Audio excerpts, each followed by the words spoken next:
I'd like to welcome you all to this meeting, which is called Witness to the Holocaust. It's part of the course on fascism and the Holocaust.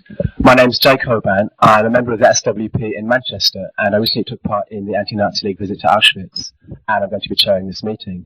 The speaker tonight is Majer Bogdanski, who's a Jewish socialist from Poland and a member of the Bund.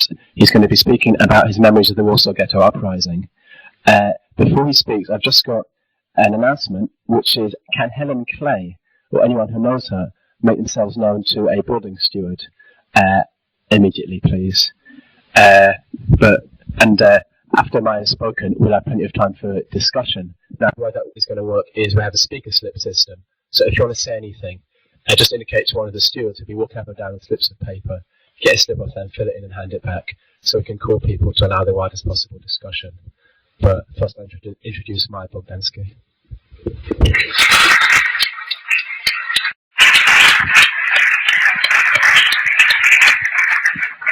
Thank you, Chairman.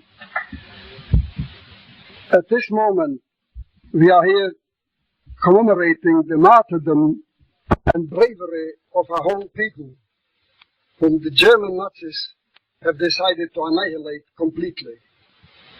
Those who annihilated were the Jews and the Gypsies.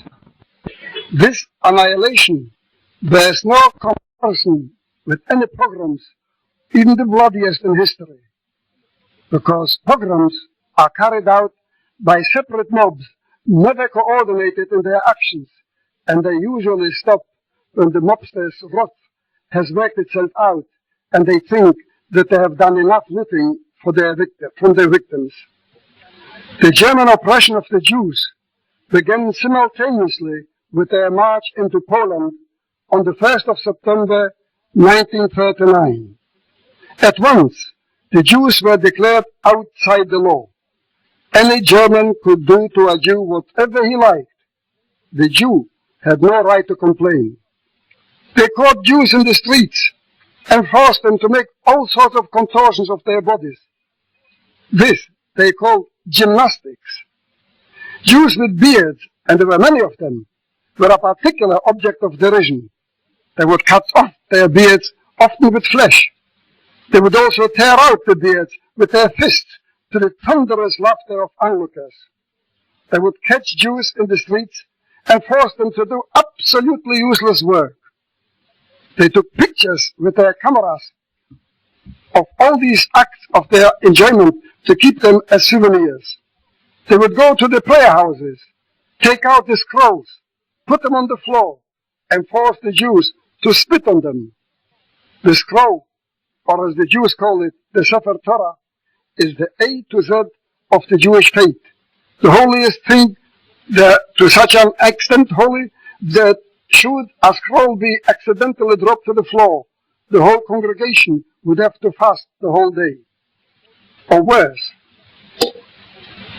still, they would force the Jews into a prayer house until full, then lock it up and set it on fire, and shoot those who tried to escape through the windows or otherwise. These were not just rare single occurrences. This was the pattern of the regular behavior of the German army. And it should be remembered that a conscriptive army is a cross-section of the whole population. They also had lists of people whom they wanted to apprehend. In order to seize those whom they particularly wanted, they resorted to all sorts of tricks.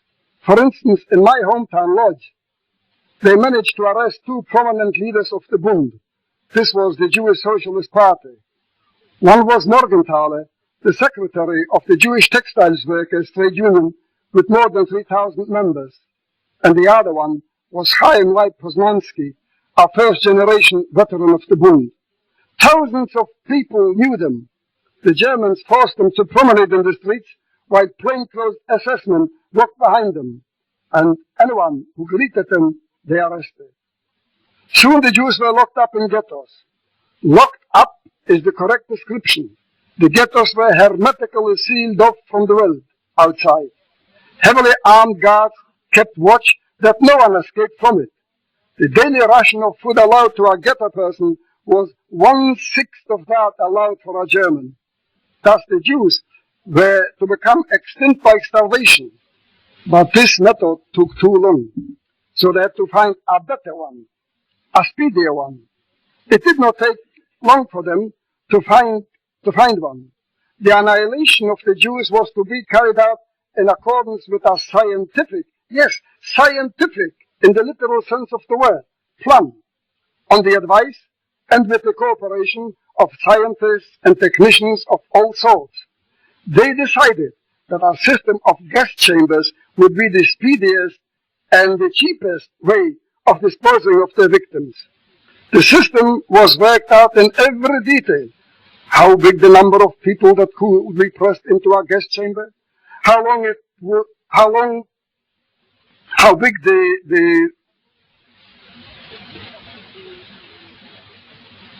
the number of people that would be pressed into a gas chamber, how long it would take for them to die, how far the gas chamber should be from the railway track, how many cattle wagons to a train bringing the victims for the gas chambers.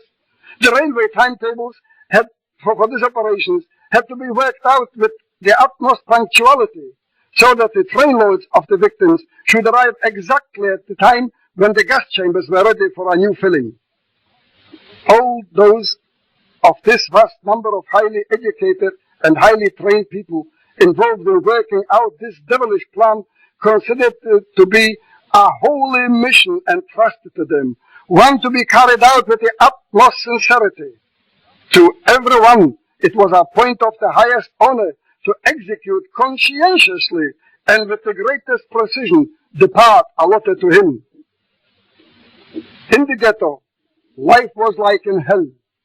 The constant starvation, the crowded accommodation resulted in epidemics like typhoid, dysentery, tuberculosis, and others, from which people died in huge numbers. They died in the streets, which often became littered with corpses. Education was completely forbidden. Those who found employment worked 12 hours and longer a day for starvation wages. They were terrorized daily by the catchings to work other than their regular jobs, for which they were not paid at all, and were beaten mercilessly in addition. The resistance of the Jews to the German oppression began as soon as they became subjected to it.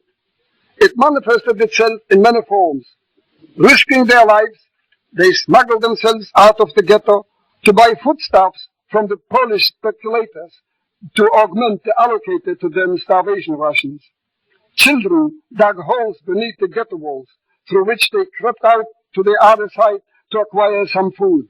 This was a very risky operation. Very often, having been successful in crawling through the hole in the ground, they found themselves facing gangs of robbers who lay in wait for them.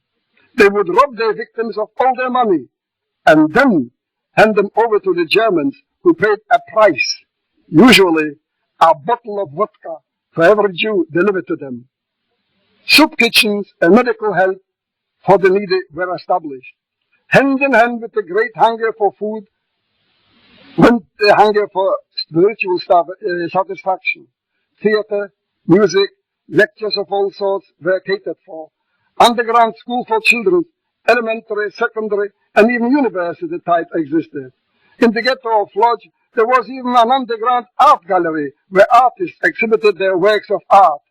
And if all this is not resistance, what then is? When the gas chambers became functionable, the Germans demanded that the Jewish Council deliver daily a certain quota of Jews for deportation, ostensibly to better places where they would be able to live a normal life. To lure the people to report voluntarily to the places of assembly for the deportation, the so-called Umschlagplatz, they gave everyone a loaf of bread and a little marmalade. As soon as these transports of people began, the underground Bund in Warsaw ghetto became suspicious of them and decided to investigate what happened to them. This mission was given to their comrade Zalman Friedrich, pseudonym Zygmunt. He smuggled himself out of the ghetto and by bribing the train driver was allowed to travel with him on the footplate as a driver's helpmate. He found out that the trains go to a place called Auschwitz. And as soon as the people disembark from the train, they disappear, never to be seen again. The trains came back empty. As soon as he came back to the ghetto and reported this to the Central Committee of the Bund, they made it known through placards to the people and warned them not to go voluntarily to the Umschlagplatz. Meanwhile, the idea of armed resistance became ripe. Special couriers smuggled themselves out of the ghetto and bought arms from the Polish underworld. It consisted of old, often malfunctioning and sometimes not functioning at all, revolvers and explosives for the manufacture of hand grenades in the underground ghetto factory. Those couriers risked their lives every time they smuggled themselves into and out of the ghetto and were at risk of becoming recognized by the Schmalzownikis. They were the Poles who specialized in smelling out a Jew on the so-called Aryan side, and after having obtained from the Jew all the money, could and sometimes did hand him over to the Germans to be paid for him. Latka Mead, in her book On Both Sides of the Ghetto Wall, describes the process of purchasing the arms. She would go to the underworld agent, he was called the Pasha, negotiate the purchase and pay him all the money in advance and leave. He would then go to his supplier to buy the arms. During the hours that he was away, she would have to promenade in the streets, risking to be recognized by a Schmalzownik. Then she came back and collected the arms. Once, when she came back, she found him in tears. He told her that on the way to his supplier, robbers befell him and robbed him of all the money. Thus, she risked her life, smuggling herself out and into the ghetto for nothing, and lost the money into the bargain. Once, climbing up the ghetto wall, her garment was caught by the barbed wire on top of it, and she could not free herself. This time, she was dressed in a sort of combination, filled with explosive for the underground bomb factory. She was padded with the explosive from the feet up to her neck. She was noticed by the guard who shot at her, but missed. Luckily, somebody was waiting for her at the same spot inside the ghetto who was able to pull her down. Latka Mead was only one courier. There were many more such couriers. Who knows how many of them could tell stories of the same kind? If it was so hard to acquire arms for the ghettos, how much harder still must it have been to get it into the concentration camps? And also in them there were uprisings. As a result of an uprising in the death camp of Treblinka, 400 Jews marched out alive. In the night, from the 18th to the 19th of April 1943, the German army entered the Warsaw ghetto to liquidate it completely. That was the first night of the Jewish Passover, the so-called first Seder night, was no coincidence. The Jews celebrate, the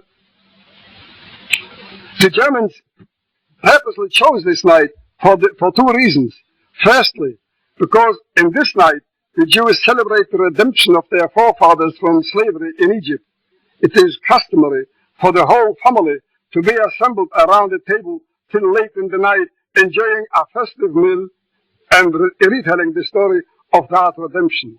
So the Germans were sure that in that night they would be able to catch all the Jews very easily, and at the same time destroy their merrymaking.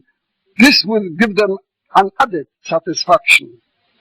The Jews in the Warsaw ghetto, like in all other ghettos, were not in a mood for celebrations at that time. For 3 years already they were locked up in it, being terrorized in the wildest manner, worn out completely from the hard work and always hungry. Out of the 300,000 Jews who were initially squeezed into it, only 30,000 have remained. Yet they held on to the tradition and celebrated the Seder as best as they could. But the ghetto fighters knew only too well what the Germans were capable of, that in this night one must be particularly vigilant. So they were on guard, and they were proved right. The German army did enter the ghetto. Only their task of liquidating could not be so easily fulfilled as they hoped, and they paid a heavy price, for they were met with a hail of bullets from the ghetto fighters and suffered losses in dead and wounded and in equipment. Let's have a look at these two opposing each other armies. In those days, the German army was the most victorious army in the world, equipped with the most modern machine guns, artillery, tanks and airplanes. Their garrison in Warsaw numbered 20,000 soldiers of all ranks, from private to general included. The ghetto fighters numbered around 700 men and women, worn out by the hard conditions of life in the ghetto, none with any military training. Their weaponry consisted of old second-hand pistols and hand grenades manufactured in the underground factory in the ghetto. And they stood up against the Germans face to face in a battle which lasted about 7 weeks. For many years, the Jews under the German yoke were slandered by everyone, Jews too, that they have let themselves to be led to the gas chambers like sheep to the slaughterhouses. Whilst not only the opposite is true, but also that the Jews were the only ones who stood up to the Germans in open combat with arms in hand. The underground movements in the various countries, no matter how courageous in their efforts, and very courageous they were, conducted their activities in the form of sabotage. They never challenged the German army in open combat. The Soviet prisoners of war were exterminated in the gas chambers like the Jews. Prisoners of war are soldiers, and soldiers are the youngest people of the nation, the fittest physically, the most courageous. Yet, the Soviet prisoners of war let themselves be driven to the gas chambers without any protest. They did not rise up in combat against the slaughterers. The Jews did. Later came the revisionists, learned men, university professors, who tried to convince us with the help of their scientific proof that the whole thing is just sucked out of the finger. According to them, there were no gas chambers, no Jews were killed. The story of 6 million exterminated Jews is 6 million lies invented by the international Jewry in order to press out money from the Germans. In connection with these revisionists, a question comes to the mind. There are in this country, as well as in many others, still alive many ex-servicemen of all ranks who, as members of the Allied forces, took part in the liberation of these concentration camps. They entered them when the stench of the gas was still poisoning the air which they were breathing.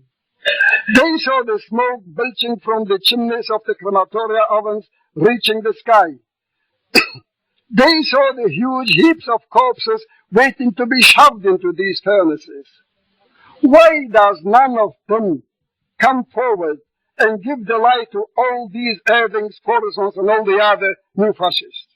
How can they sleep peacefully at night when these liars are trying to revive the Nazi fascist movement, and with no mean success, one might add? Do they not realize that their silence is a disloyalty to their own comrades in arms who lost their lives in the battle for the liberation of these concentration camps in which the gas chambers and crematoria were installed? And what about the intellectuals and the creative people? Don't they realize that under a fascist regime they would be the first victims? And now we have in this country another very eminent historian, not a fascist, a through and through Democrat, who criticizes the British government of those days for not having struck a bargain with Hitler in 1941. Whilst the only bargain that could be struck was to let Hitler establish his 1,000 years reign. What a fat lot of good this would do for this country, and no less for this historian. A good many people would very much like to forget completely that whole period, the darkest in the whole history of mankind. In all the countries that were engaged in the Second World War, they did not know how to mark the 50th anniversary of victory in Europe Day, whether to celebrate or to commemorate. They held military parades and laid wreaths on some graves, hoping with this action to bring to an end every mention of the atrocities perpetrated by the Germans.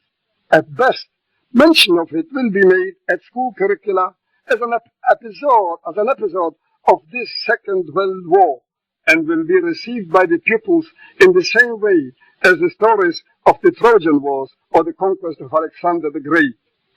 But it is the neo-Nazis and the neo-fascists who do not allow us to forget.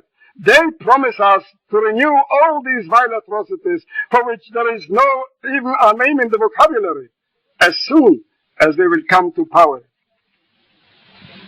For us, who are directly bereaved by the Holocaust, there is no forgetting. The exterminated are our flesh and blood. They stand before our eyes always.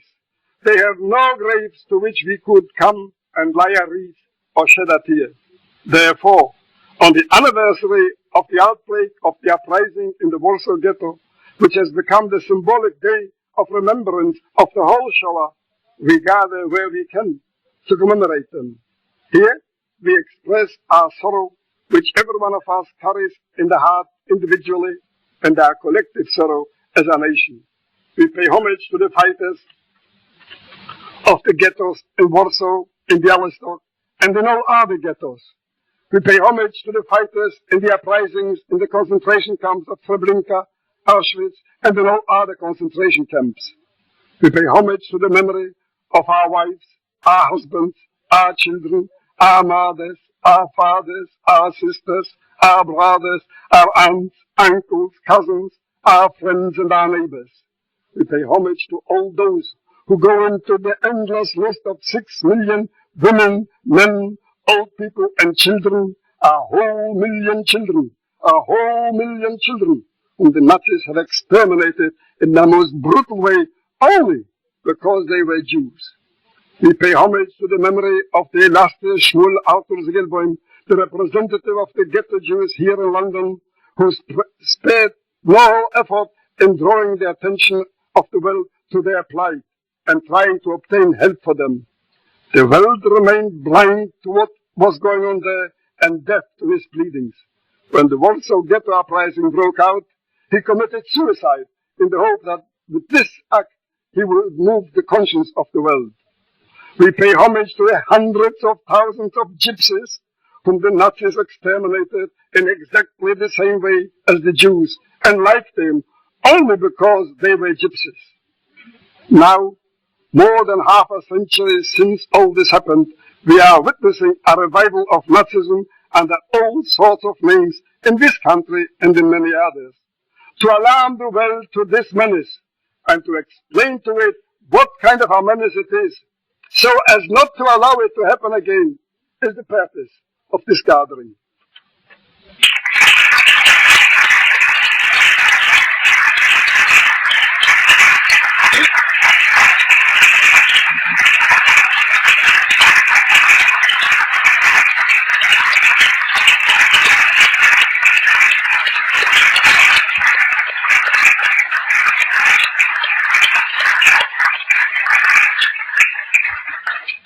Thank you very much, Majer. We'll now open the meeting for discussion. We'll call speakers to the microphone if you want to come to the front and use the mics. Every speaker is going to be limited to 3 minutes so that everyone has time to speak. After 2.5 minutes, I'll tap the microphone like that, and that'll mean that you've got to start to wind up. The first speaker will be Elaine Heffernan, who will be followed by Victoria Sharpley. And if Victoria wants to come to the microphone, so she's ready to speak.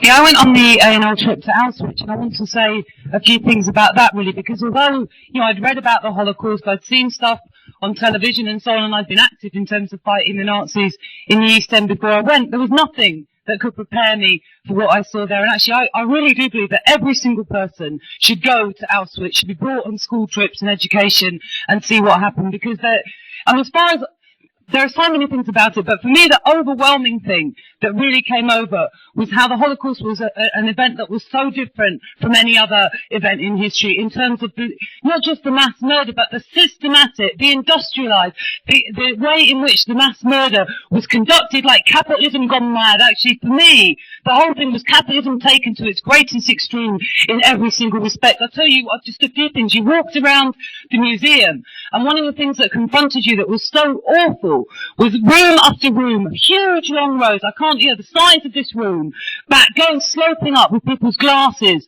that the Nazis had taken, looted, intending to sell, with broken bits of shoes, so ragged that they were hardly recognisable as shoes. Another big pile that the Nazis had taken in order to have looted, in order to have recycled. And those shoes, those bits of broken glasses, these ragged bits of clothes that you saw, little kids' clothes, were more valuable than the human beings. The human beings had been disassembled as if they weren't even human, and of course killed with insect gas as if they weren't even human, taken apart, recycled, reused in the process of production. All these things were aimed at being used in the Nazi war machine to make something else less than human. No other event in history has been anything like it, but absolutely systematically organised from the top down by a ruling class. You talk about the way in which the Zyklon B comes from one of the major companies inside of Germany. The gas chambers were made and assembled by the big industrial companies. The ovens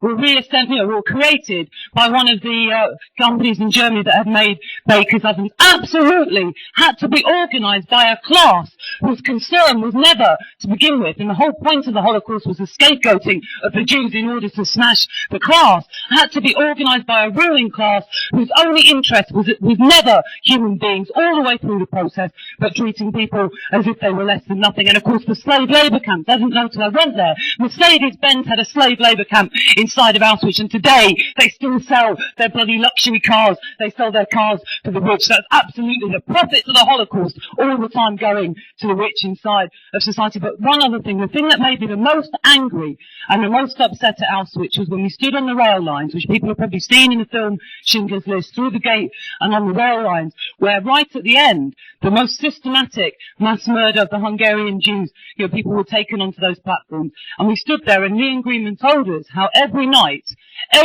inside of the camps, the people who weren't gassed, who were slave labourers, would look up to the skies and would pray for the Allied bombers to come and to bomb the hell out of the camp. They told us how people had escaped from Auschwitz and had gone and told, had seen the British Prime Minister, had seen the President of America, and had told, and nothing had happened, because for the Allies, the other group of capitalists fighting a war, nothing to do with human liberation. They didn't give a damn what happened to the Jews. They cared only about their own profits, about the carve-up of Africa, about where it would be they would fight the war in order to defend their colonies and in order to defend, their wealth and their power. And actually, they could have stopped it. They could have stopped the end of that killing. They could have stopped the biggest amount, actually, of the killing at Auschwitz by systematically bombing the rail lines, and they never did it. And that is the thing that really made me come back more determined than ever to understand that it wasn't just the Germans. It certainly wasn't the German working class in terms of what happened. It was actually the priorities of capitalism that led to that system, and actually come back determined to do two things: to carry on fighting the Nazis. When we got back, a Jewish cemetery had been desecrated where I lived by the Nazis, but to carry on fighting not just that, but the capitalist system as well.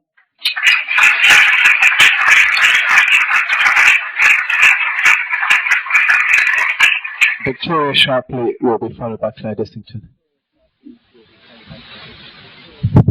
Right, I'd just like to say that on Sunday evening I went down to Piccadilly Circus with a few friends and actually witnessed some, neo-Nazis intimidating a Korean man and his family. And I'd just like to say how frightening it is that these boys, that's all they were boys, about 18 years old. That's the age of someone like that going up and intimidating a man with his wife and his son that was about 7 years old. I mean, that's it really. It's a frightening thought to think how young they were. The second thing I'd just like to mention is, I don't know if the speaker's seen the film Schindler's List, but I was just wondering if he thought that it did portray what the Holocaust was really like, and what his views are on a feature film about the Holocaust actually highlighted the fact that this good man, I mean, when all said and done, he was a Nazi. That's it.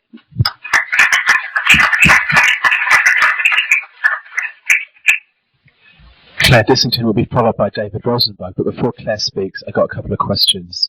The first is, do you think that the promise, "it must never happen again," was a hollow one in the light of the horrifying upsurge of extreme right-wing groups across Britain and Europe?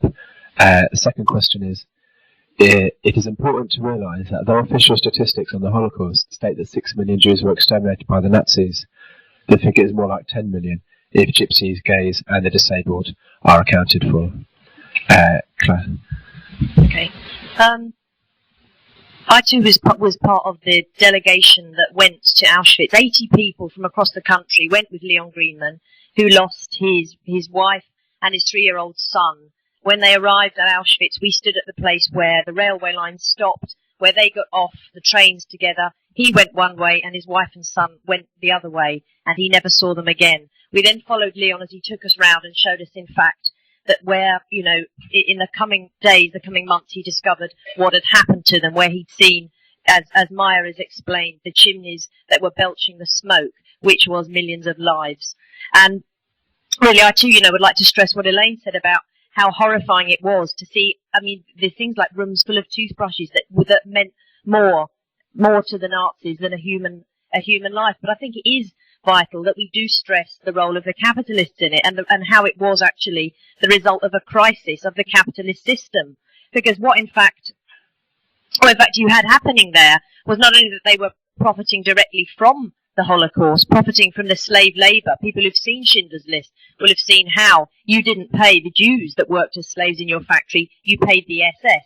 They didn't only profit in that way, but how they profited from the tons and tons of goods that were taken away from the people, that the gold, the houses, the whole belongings of an entire race were stolen from these people. And basically, what you had was, you had a Nazi party that once they were in power really did nothing to remove any of the ruling class, of the bosses, of the big bankers that were in power at the beginning. And by the end of the war, when they had nothing really to offer, nothing at all, the extermination became faster, it became more intense, as they turned in on themselves and just went wild in the slaughter of the Jews. And what you can see really is that the ruling class, to end, in the crisis of capitalism, needed the Nazis, and the Nazi party needed the Holocaust, and that's what they were happy to go along. The thing as well that's frightening about this is that when we were going around the camps was the new and fresh graffiti, the fresh swastikas on the walls. When you were going around the areas of the torture chambers, the wall of death, you could see where people had gone and scrawled swastikas. The people who were guiding us around the camp, as well as Leon, were telling of examples where Nazis had tried to march at the place where Camp Commandant Hess was executed. Some Nazis had tried to lay a wreath and march. But on a high note, even though we were seeing this, even though we were seeing the anti-Semitism still rife in Poland while we were there, most of the swastikas had already been crossed out or deleted in some way, and that was the most impressive thing about it. There is fight back. There was a big demonstration of 4,500 in Poland just before we left. And on another high note, one of the best things for me about the trip was that, out of the people that went on it, 8 of them at the end of the day joined the SWP and are now in the fight against capitalism as well.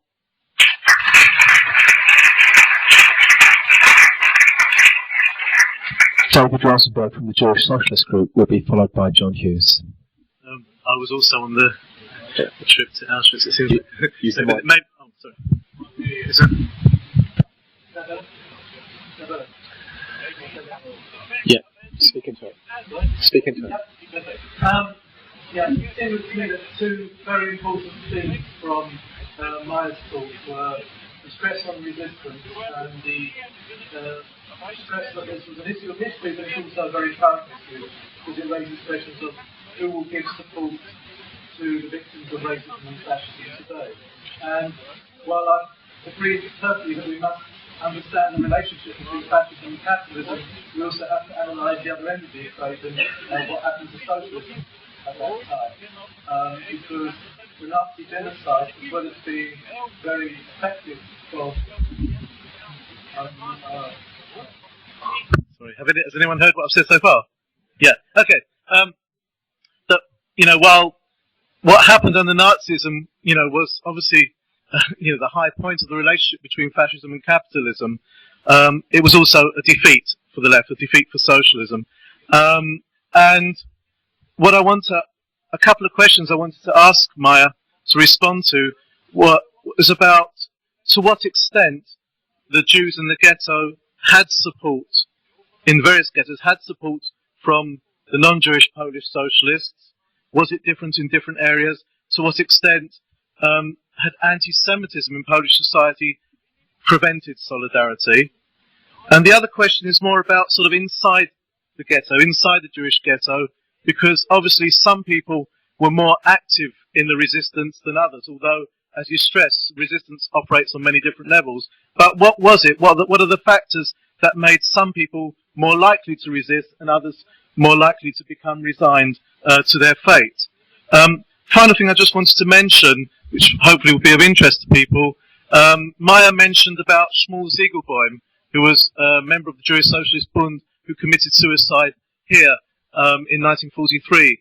I've been working alongside Majer and a few other people in trying to get a plaque put up to Ziegelbaum because there is no memorial for him.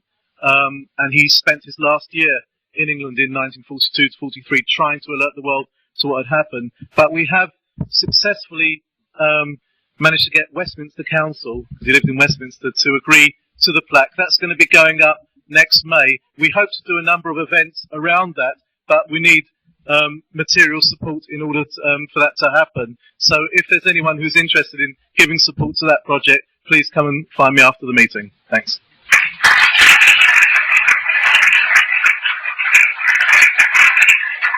John Hughes will be followed by Lucy Coleman. Evening, comrades. I'd just like to say I think the fact that Majer's here today talking about what happened, the events of the Holocaust, is in itself a tribute to the great resistance of the human spirit. But talking about the uprising in the Warsaw Ghetto, I've just read a book recently that really opened my eyes and moved me very deeply. It's a book by Marek Edelman, and it's called The Ghetto Fights. And I think anyone in this room who hasn't actually got a copy should go to Bookmarks and get one. It's talking about actually the organised uprising within the Warsaw Ghetto, but organised by the Bund. And so the stories of self-sacrifice. There are stories of people actually throwing themselves in the way of German machine guns, to save their comrades. The fact that 700 fighters could stop the mass ranks of the SS from actually entering into the ghetto. I mean, to answer the question that the comrade who was speaking last asked, why didn't people fight back? I mean, Marek Edelman answers that in his book, that people just absolutely couldn't accept the horror of what was happening. How could people actually get out of bed in the morning if, and carry on with their everyday existence if they were, to be faced with the fact that millions of their, brothers and sisters were being sent to the death camps? I mean, and that leads me on to today. I mean, the conditions that give rise to fascism, as the speakers before have said, are all too apparent now. I mean, and even last year, comrades in King's Standing with the Anti-Nazi League, we were organising around the fact that the BNP were trying to stand in the local elections. And on St George's Day, we spotted a group of fascists marching with the flag, the Union Jack, carrying cricket bats, carrying baseball bats. There were a group of 40 of us, and we ran those fuckers a mile down the fucking King's Standing Road, fucked them off out of the district, and they didn't fucking come back either. But the fact that there's a Labour government now waiting in the wings that is absolutely not promising to deliver the goods. I mean, we've seen in France what's happened with the rise of Le Pen and the Front National. We've seen the conditions of high unemployment and poverty that are mirrored. We've seen the riots, that I'd say were a sign of a frustration and a lack of an unorganised fight back. And I think that the task facing socialists now, is all too apparent. We must build a fight back. Every time the Nazis appear, the ANL must be there to smash them. But it's much more important that the SWP is there to build a fight back, to smash the system that breeds the fascists in the first place.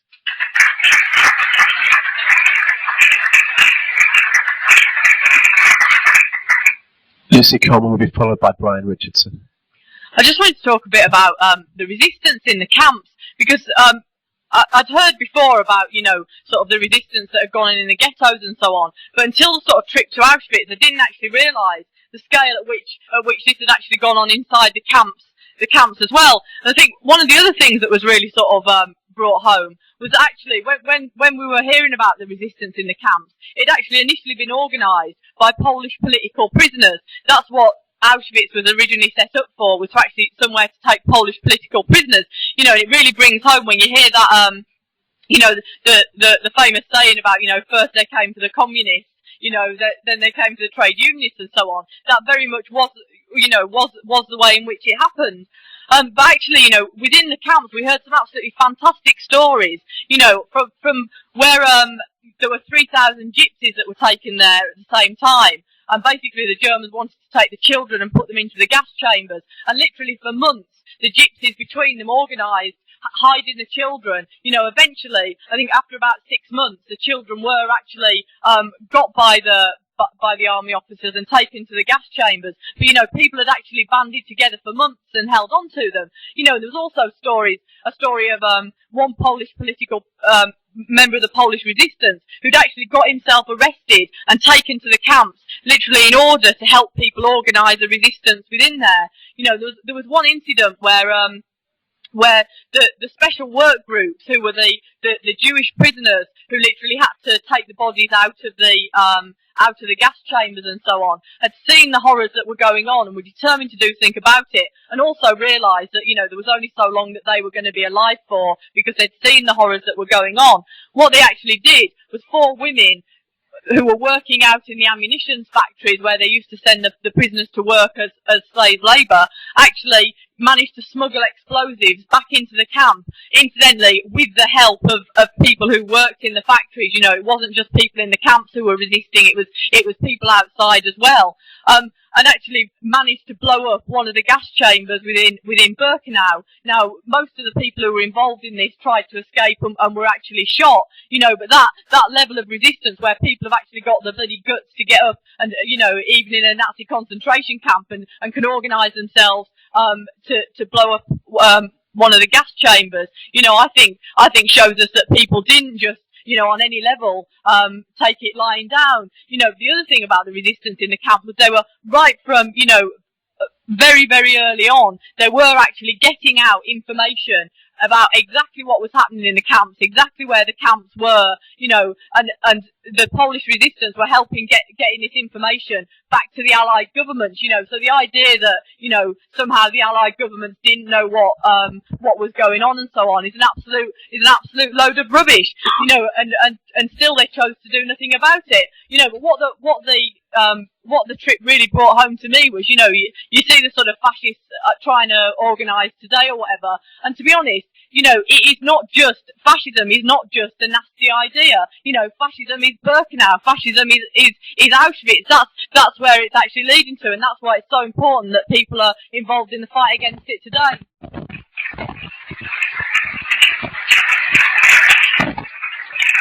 Brian Richardson will be followed by John Rose. Yes, I wanted to reply to the question about the rise of fascism today, because I think quite emphatically that the phrase "never again" needn't be an empty slogan, and in fact never again mustn't be an empty slogan, because actually if the Holocaust were to return, you can bet our last dollar that it would be tens of millions of people who would absolutely be slaughtered, an absolute destruction of the world we live in. We have to make sure that that never happens again. And I just want to say really that I'm confident that we can stop it from happening again, because we are capable of building the force that can stop fascism from coming again, and actually can smash, as comrades have said, the system that creates fascism, the capitalist system. We can build the movement, namely the working class, that can stop that. You see, because if you look at France and Italy, of course it is absolutely horrific that Le Pen can get 15% of the vote. It's absolutely horrific that Fini can get 5 members of his organisation into the Italian cabinet. That is a sign of the crisis, a sign of the crises that the likes of Fini, the likes of Le Pen are exploiting, a sign of the deep and deepening crisis of capitalism. But if they're, you know, Majer and other people have spoken about the way in which the camps, and I was another one of the people who went to Auschwitz, the way in which it was systematic organised genocide, systematic organised destruction of a whole people. If the likes of Le Pen, the likes of Fina to provide a solution to the crisis of capitalism today in the 1990s and beyond, they have to show that they are capable of doing that again on the same scale. They have to show that they are capable of destroying the trade union movement, that they're capable of destroying the working class. And that, comrades, is something that they don't have at the moment. It is not the case that Fini has tens of thousands of stormtroopers who can go around Italy and absolutely destroy, smash up trade union movements and smash up opposition political parties. Le Pen doesn't have that. Actually, on the contrary, you know, the reason why the 5 Nazis in the Italian government are no longer in the Italian government was because Berlusconi's right-wing government was brought down at the end of last year. It was brought down. Why? Precisely because there was a huge upwave of strikes and struggles in places like Milan and Turin. Workers fighting back, workers rediscovering their combativity in France. Massive waves of strikes we've seen over the last few years. And in addition, anti-racist struggles, massive demonstrations after the murder of Brahim Bourin on May Day in Paris of this year. Actually, what that shows is that there is still a movement, there is a working class, which is worldwide, beginning to recover its confidence, beginning to recover its combativity, beginning to, in a sense, redevelop the traditions of struggle that we've seen in the past. Actually, our task, comrades, is to go out and to rebuild that movement. Every struggle, here in Britain, if we're going to, the last couple of years, a fantastic struggle with the development of the Anti-Nazi League, the campaign against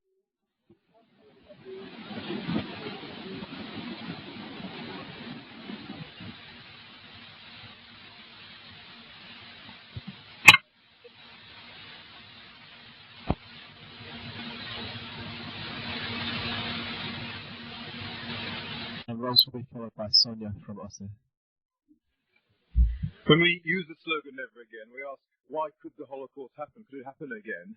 We have to address another kind of question. We have to address what had happened to the left at the time, because the lack of unity of the left throughout this period is absolutely critical. Now, Majer's an extremely modest man. I've known him for several years. He already talks about himself. I just want to talk a little bit about Majer in relation to this, because many of his family were killed in the Holocaust, but Majer himself spent many months, I think even a couple of years, in a Soviet labor camp. The organization that Majer belonged to, the Jewish Socialist Bond, faced 2 attacks because of the way in which the Second World War started, because of the Hitler-Stalin pact. Both the Red Army and the Nazis went into Poland together. In the first 18 months, they formed a pincer movement, and they put the left, the independent left, in a complete crunch. So if you're living in the west of Poland, then the Nazis took you. If you're living in the east of Poland, then the Red Army took you. Majer knows of many of his comrades who were seized by the Red Army, taken to labor camps in the Soviet Union in the same way that Hitler took them to the concentration camps. Yes, they weren't necessarily exterminated, but in terms of the destruction of the left, that was absolutely critical to understand. Trotsky rightly called Stalin Hitler's quartermaster. That's precisely what Stalin played at that particular juncture, those first 18 months of the Second World War and the occupation of Poland. And of course, it's not just in the context of Poland. The wider context, the way in which Hitler got into power in Germany in the first place, is absolutely critical to understanding the whole period. Hitler got into power in Germany in the first place because of the failure of unity between the communists and socialists. Trotsky, wonderful writings. And if you are going to talk about what to read around this period, absolutely crucial to read are Trotsky's writings about fascism at the beginning of the 1930s. It's what Trotsky describes in graphic detail, the way in which the communists and the socialists failed to get unity, the way in which Stalin prevented the German Communist Party uniting with the German socialists. It was that lack of unity, because with that unity there's no question they had both the votes and, more importantly, the power in the workplace. Organised labour easily had the power, despite the massive crisis, despite the slump in Germany, despite all the horrors that had built up around the slump. The German working class had a tremendous history of fighting and of struggle. After all, nearly made a revolution generation before. Their failure in the 30s was a failure of unity, and Stalin bears a massive responsibility for that. Now, I don't want to be complacent about the present period. But one of the important advantages that we do have in this period that we're now in, of course, it's true, slump is back, recession is back, capitalism is immense crisis, but we don't have this extra monster or monstrosity of Stalinism, which paralysed the movement in that period. We don't have that. In a sense, we have a clean slate, and that allows us to think much more optimistically in terms of defeating the fascists, because we can build a united movement without this Stalinist fifth column in our ranks. That's a tremendous advantage. I think that does make the picture for us much more optimistic.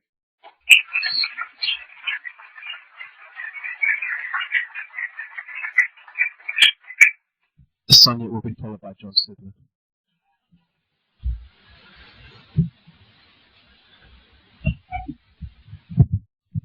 In Greece, the fascists have come back not as Nazis, as fans of Hitler, but as patriots who want to protect our country.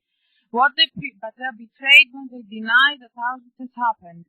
What they present as argument is that if the Nazis wanted to exterminate the Jews, they could have done it by poisoning the water, and that would be much more easier than building up all this story with the ovens. And also another argument of theirs is that the pH of human fat is not appropriate to make soap. And this is one of the basic arguments. The significance of the Holocaust is that it shows in what limits and in what paranoid limits can capitalism push human nature.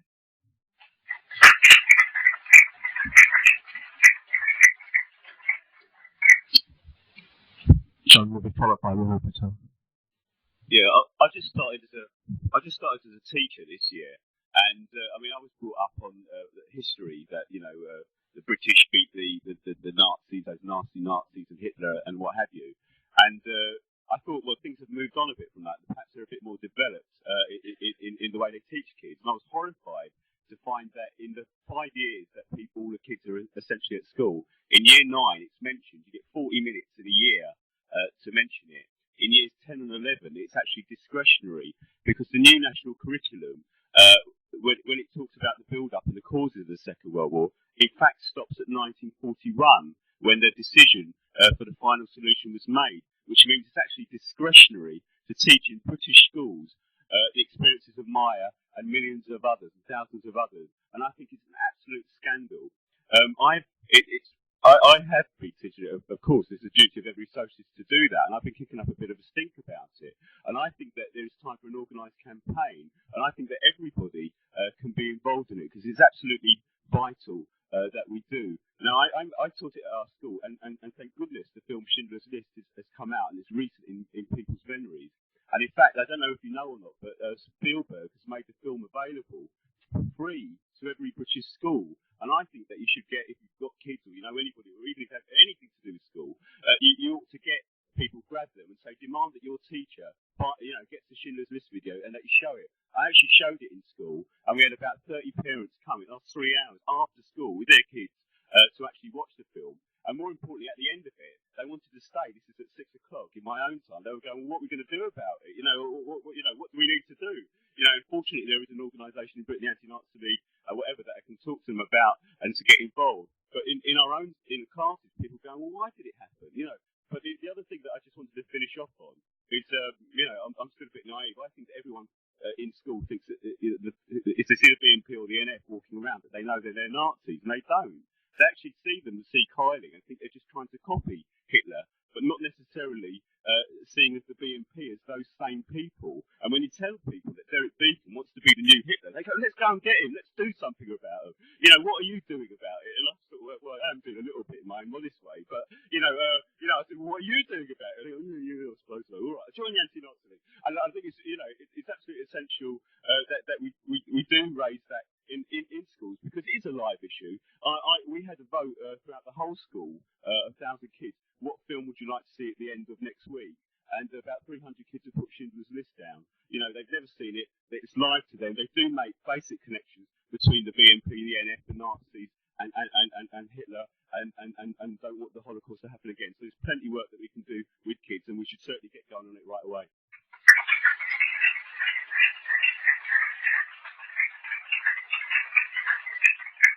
Rahul Patel will be followed by Enda O'Callaghan from the German sister organisation. See, I was another one of the people of the 80 who went to Auschwitz, but one of the things that struck me immediately was when there's an area in Auschwitz called the Death Cell Camp, and that's where they had the 50th anniversary, the memorial, which you all saw on the television. And what struck me immediately was that, you know, that there are actually three histories to the Holocaust. You know, the one is the Nazis, which is, it didn't happen, and really, wipe it out, it was strange. There's the other one, which is the one that gets pumped in and day out. It did happen, but we couldn't have done anything about it. Really, it happened, Jews went to the slaughter, their own accord, there was nothing we could do. But the other history, and I think it's a history that I think we can build on, and that's our history. It's a socialist history.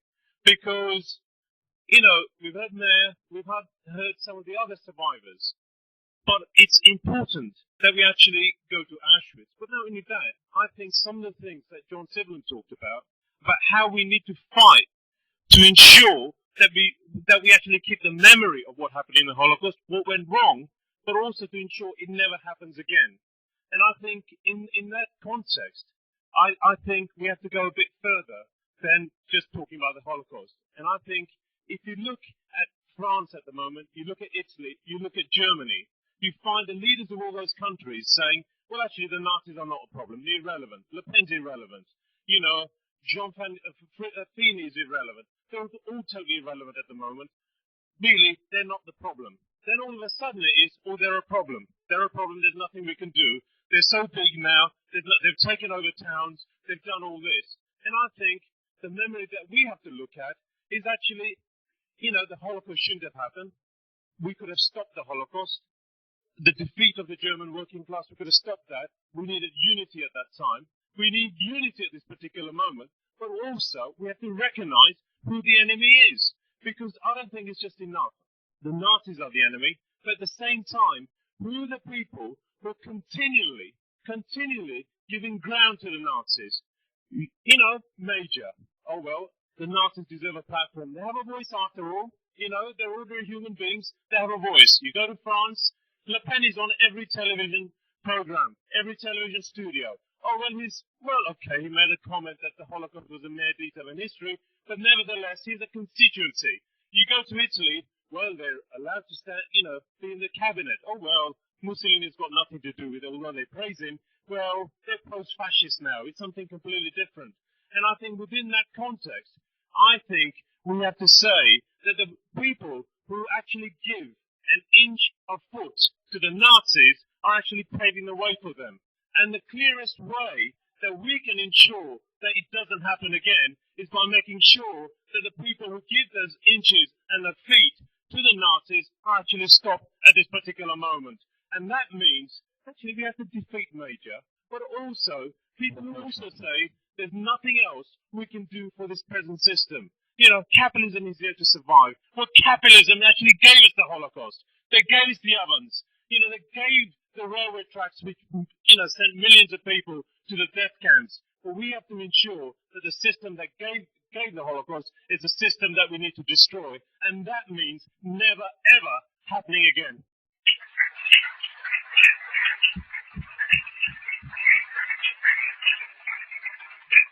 And O'Callaghan will be followed by Paul Sillett, who will be the last speaker in this session. Majer mentioned during his talk that many people would like to forget about the Holocaust and would like it all to disappear into the forgetfulness the way that other massacres in history have been forgotten. One of the groups that would like to forget about the Holocaust is the German ruling class. The German ruling class, which profited from the Holocaust, which helped organize the Holocaust, and which is still the ruling class in Germany. One of the things that the celebrations or commemorations or whatever you want to call it of the end of the Second World War have been notable in Germany for the attempt to draw a final line under to draw what you could call a final reckoning. This is now history. is the argument that the German ruling class are putting forward at the moment. One of the people, Chancellor Kohl, who's the head of the government in Germany, talks always about his fortune of a late birth. In other words, he was too young to have participated in the Holocaust. But as with all German politicians of his generation, he is not. He is also a profiteer, or has profited from the Nazi regime. When he was a young politician in Rhineland-Palatinate, he had a mentor, a German industrialist, whose name unfortunately I can't remember. This man promoted Kohl, gave him financial support, etc. And this, he wasn't just an ordinary industrialist. He had made his fortune in the occupied countries in Eastern Europe. He was a war profiteer, a member of the Nazi Party, and a convicted war criminal. He had been convicted after the war, had spent 2 years in jail as a war criminal. How is it possible that the Nazis, former Nazis, were able to play a leading role in the reconstitution of German capitalism after the war? The reason was that the same Allied governments which refused to bomb Auschwitz also, when they went in and occupied the German towns, they removed the anti-fascist committees which had sprung up spontaneously, taken over, kicked out the Nazis, strung up quite a few of the more repugnant Nazis. They kicked them out and replaced them. They brought back the old Nazi mayors to maintain order. They were afraid of popular, spontaneous action from below. They were afraid of the danger of revolution. They'd seen what had happened in Germany in 1918 when similar committees had sprung up. And they turned, as I say, to the old officials. And then, of course, in the Cold War, they were totally rehabilitated. We had a denazification program. The main aspect of the denazification program was to say, well, this guy was okay. He was a good Nazi. Have you ever heard of a good Nazi? Now, Nazism is an expression of capitalism in crisis, and we're in the middle of a new crisis. So Nazism is a very present danger still today. It may be true that in Germany the open Nazi parties are in a bit of retreat at the moment, in a bit of disarray, because they did badly in the elections last year, but the danger has not gone away. The new capitalist crisis brings the danger of fascism, as we see in France and in Italy in the last year. This is why we must say we will never forget what happened in Auschwitz. We will never forget the Holocaust, and it will never happen again.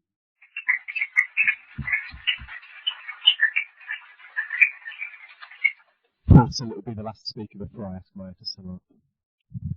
Yeah, like someone mentioned early on in the discussion, of course we all feel a massive debt, an enormous debt to people like Majer and his comrades for what they did, for fighting back against what the Nazis did. And I think, as well as that, we ought to. I mean, we've lived through this last year. Obviously, the commemorations of VE Day. There's a lot of confusion, I think, about the commemorations. Can people hear me? There's a lot of confusion about the commemorations of VE Day.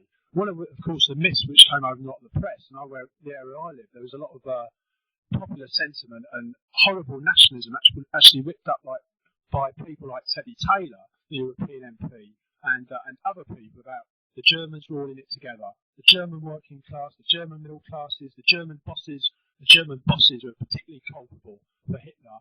They were all in it together. The German working class didn't suffer, and if you get trapped by those myths, you can go down a particularly wrong road. People have sort of touched on it before. You think about what happened, the rise of Hitler, the resistance. In many cases, German workers ignoring their leaders, Communist Party leaders who disgracefully went along with the Hitler-Stalin pact and so on, the Popular Front approach, the communists saying that first Hitler, then us, actually believing that after Hitler, it will be their turn, it will be the Communist Party's turn.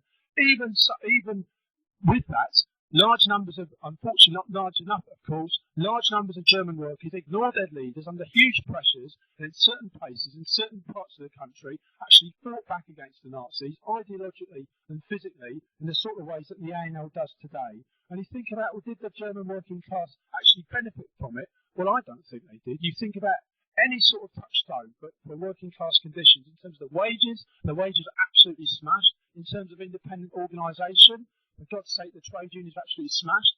Although the German puppet trade union organisations, a lot of people will know, were incredibly unpopular. Something like just under 1%, if that, of the population actually were in those trade unions. Still, there was shop steward strength against the Nazis. There was sabotage. We can go on and on and on. And also, I think there's one more point which I'll quickly sum up because I want to hear mine like everybody else. I want to hear more of Majer, which is there's an old slogan: an injury to one is an injury to all. That means, as people understood it, somebody touched on the Pastor Muller poem. If first they came for the Jews, I did nothing because I was not a Jew. That means fundamentally and crucially, every time there's an attack, whether it's on a part of the gay community, whether it's on black people, whether it's on Jewish people, we come together and say, if they get them, they'll get us as well. They are our brothers, they are our sisters. It really is the case that an injury to one is an injury to all. As people have touched on, we really need to learn the lessons of the Holocaust, of what's happening now, and so on. And I think there's also another slogan.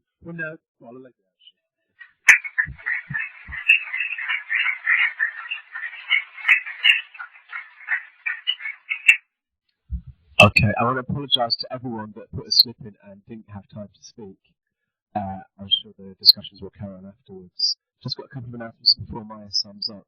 First of all, again, can Helen Clay or anyone who knows her make themselves known to one of the stewards?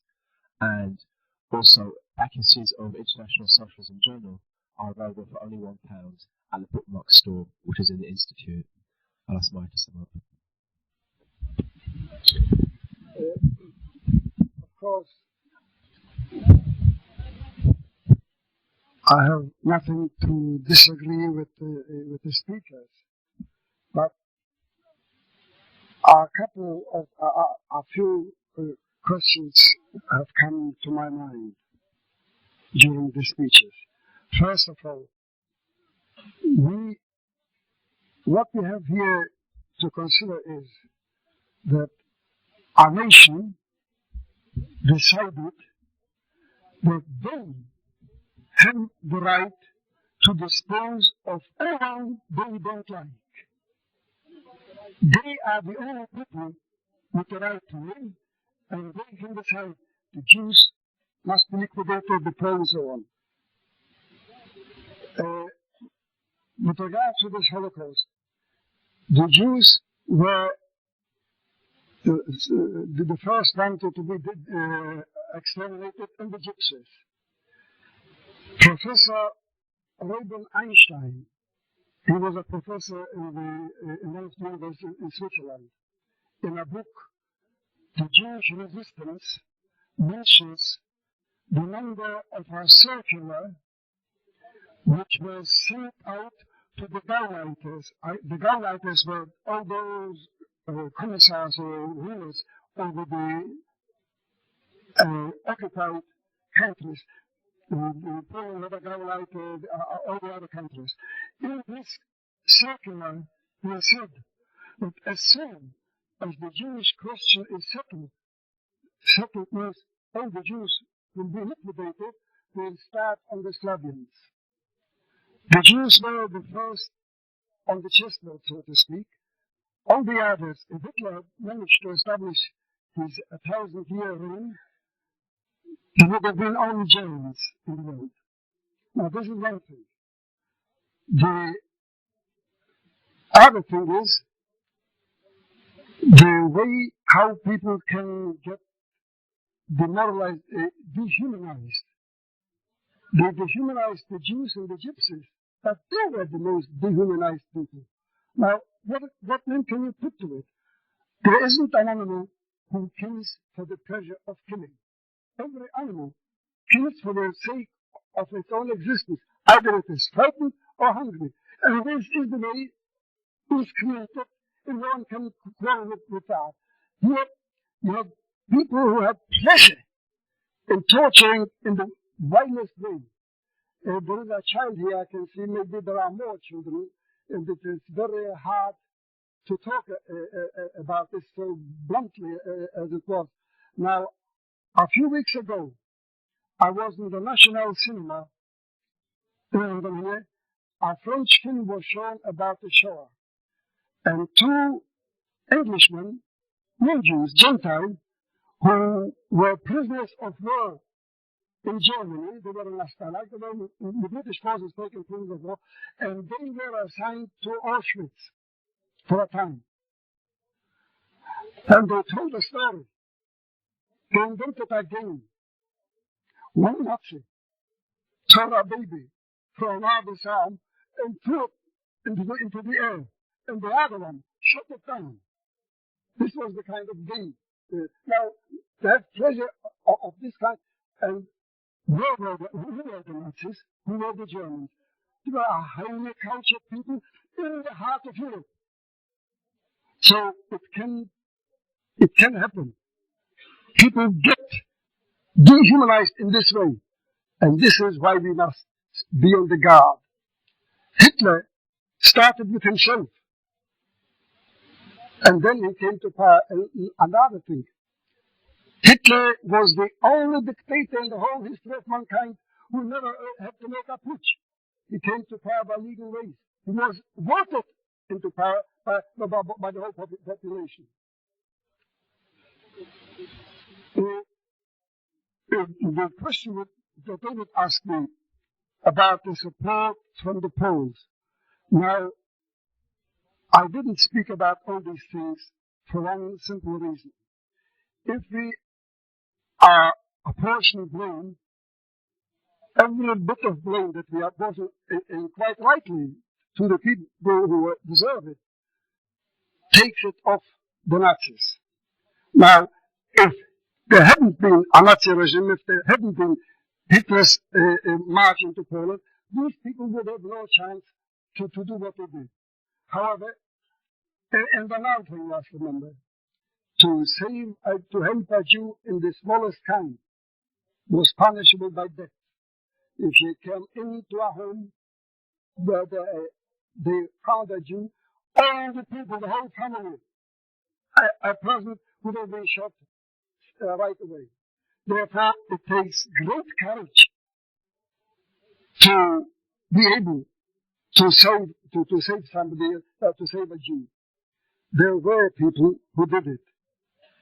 And this is the only hope that we have. By all that, there were people who didn't lose their humaneness.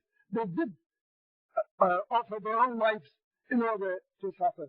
There were very few, much too few. With regards to the help for the ghetto fighters, this is also a very sore chapter. There was in Poland an underground Polish army. They called themselves Podziemna Armia Krajowa, the underground land army. They were organized on military basis, and they had soldiers of all kinds. They even had generals in their army, and they had some weapons, and they had a government here in London, a government in exile, who helped them, and they even dropped down for them in some arms, but they wouldn't release any for the ghetto. In only one Warsaw ghetto, we know that there were about 10 or 12 rifles the Armia Krajowa gave to the ghetto fighters. This was on the, and this was after much of many tractations, telegrams and letters, and Zygmunt's efforts. The question about who was for the resistance and who were those who were not, would like it, sort of, were afraid of it. There's two things. First of all, it takes a long time for people to reorganize, to find themselves, to come to their senses in the new conditions. Now, The ghetto in Warsaw was a tiny territory, and into it they squeezed 300,000 people. People lived 10, 12 persons in one room, and this room was everything. It was the bathroom, the toilet, and everything. So, and they were forced suddenly into such conditions. Now, the people, one feels like being hit with a hammer over the head. It takes some time to come to the senses. What can you do? And then to that, there are people who think if you don't resist, maybe then forget, maybe then ease the conditions, or conversely, if you resist, then you may make it even harder. So the work of those people, mostly old people and all sorts, but the resistance, it was, as I said, the Jews, all the Jews, resisted in any way they could. And first of all, don't forget, to live through the day, only to live through the day was took an awful lot of resistance. But how could you live on this rational food? 1/6 for a German, wait a minute. 1/6 of that our German received, but it wasn't there. It wasn't. You didn't get it even regularly. Ask the people. They ate the potatoes, the skin of the potatoes, the others plant. This was so it took a lot of time. And then, how do you make a resistance? You have to have weapons. Where do you get the weapons? Conditions where this was the condition. I told you how Blocker describes it, the way they acquired the weapons. So, of course, and it was the younger people in the first place who started the movement for an armed resistance. But even then it comes. One has an aged father, an aged mother, one is afraid. And yet the resistance took part, and they managed, although they knew that they had no chance to win, at least they went down with honor. A question was mentioned here that Apo came to the ghetto and organized the resistance. Now, this is the first time. No, I'll tell you. After the war, they had there a Bolshevik system, and they started to rewrite the history. So one Jewish historian, a communist, wrote that a certain day a man came in, a Jew came in from Soviet Russia into the ghetto, and he started organized the resistance. Now, the Communist Party was dissolved, the Polish Communist Party was dissolved in 1938 by the Comintern, and the Comintern then was Stalin, and the motto was one single word. The whole party was written with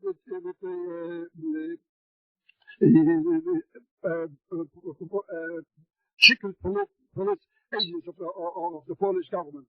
And they said, no communist has a right to speak in the name of, so there wasn't a communist party, there wasn't a, the Poles, I heard this say, the Poles tried to, so to speak, acquire, to polarize the resistance, that this was the Poles who led were the leaders of the resistance in Warsaw, and the Jews were only helping now, this is really sucked out of the finger.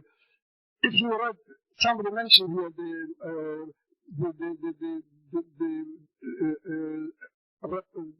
description of the uprising in the Warsaw Ghetto, Mark Edelman's description. He doesn't mention, I think he was actually the commander-in-chief. He was all right. He was the second in command, but there was a reason for that. But the help the help that they got from outside the ghetto was absolutely negligible and negligible. And what is about to say? Of course, the Nazis started as a small movement and they grew. We in Bund, I remember, we feared the Nazis instinctively. Who could imagine that they would resort to these things that they have done? Who could imagine? Whose imagination could face that? But we had an inborn fear, like a mouse fears a cat. It doesn't have to be taught to fear the cat. So we feared the Nazis. We knew they were an evil lot. But we criticized everyone when Hitler came to power. The German Social Democratic Party counted 7 million members. The German Communist Party counted 5 million members. The Social Democrats had armed groups called the Wehrschutz. And the Communists had also armed group called the Rotfront. They were armed with rifles. When Hitler came to power, he told them, be good boys, disarm. And they disarmed quietly, one by one. They disarmed. So there were people who helped them from all sides. But the point is this: if the Nazis hadn't come to power, all these things wouldn't happen. And until this day, you haven't heard of one person, of one of these who perpetrated these atrocities to come forward and say that he is sorry. None repented. It hasn't been yet no of one. All through the years in Germany, the denazification court tried these of various perpetrators, and they were sentenced. But none. It hasn't happened once during the court proceedings that one of them should break down and say, I am sorry, I have done it. None. They all tried to make it up that whatever they did it in self-defense. There was one stuck in my mind, a man called Boge. He was tried there, and witnesses came to the court and told the court that his most pleasurable thing was to take a child by the ankles of the feet, hold it upside down and go to the wall, and with a smash his skull in the wall. He didn't deny it, but he did it in self-defense. So this is the point. If we won't watch them, they may grow. And the point is not to let them grow, and not actually to liquidate them by all means till the very last one. And this we must bear it in mind. It can happen if we don't watch it. So we must watch it.